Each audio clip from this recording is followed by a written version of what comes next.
ఆనాడు రాజశేఖర రెడ్డి గారు ఏ విధంగా అయితే విశాఖ స్టీల్ ప్లాంట్ ఉన్నటువంటి కెపాసిటీ 3.3 మిలియన్ టన్నుల కెపాసిటీ ఉంటే దాన్ని 6 మిలియన్ టన్నులు తీసుకెళ్లారు. ఇప్పుడు 7.3 మిలియన్ టన్నులు ఉండేది.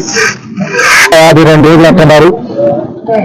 ఇన్ని రోజులు కాదు, ఇంకో 1000 రోజులు కూర్చున్నా కాదు, రాష్ట్ర ప్రభుత్వం ముందుకొచ్చి కేంద్రం ద్వారా ఒత్తిడి తీసుకొచ్చి మా రాష్ట్ర ప్రయోజనాలు దెబ్బతిస్తున్నాయనేసి గట్టిగా ఒత్తిడి చేస్తే ఎందుకు ఈ ప్రాజెక్టు ప్రైవేటీకరణ ఆడుకుంటూ ఉంటుందని చూద్దాం. రాష్ట్ర ప్రజలంతా ఈ ప్రభుత్వం వెనకాతలు ఉంటారు, అన్ని రాజకీయ పక్షాలు ఈ ప్రభుత్వం వెనుకుంటాయి. కానీ ఒక సందర్భంలో కూడా అన్ని రాజకీయ పక్షాలను ఢిల్లీకి తీసుకుని వెళ్ళి ఇది మా రాష్ట్ర ప్రజలకి వ్యతిరేకమైనటువంటి నిర్ణయం అనేసి ఆపే ప్రయత్నాలు జరగట్లేదు. కేరళలో కూడా ఇటువంటి ప్రభుత్వపరమైనటువంటి పబ్లిక్ సెక్టార్ యూనిట్ ప్రైవేటీకరణ చేసేటప్పుడు రాష్ట్ర ప్రభుత్వం అక్కడ అడ్డుకొని వాళ్ళ రాష్ట్ర ప్రభుత్వం టేక్ ఓవర్ చేసుకొని వాళ్ళు నడిపిస్తున్నారు. ఇక్కడ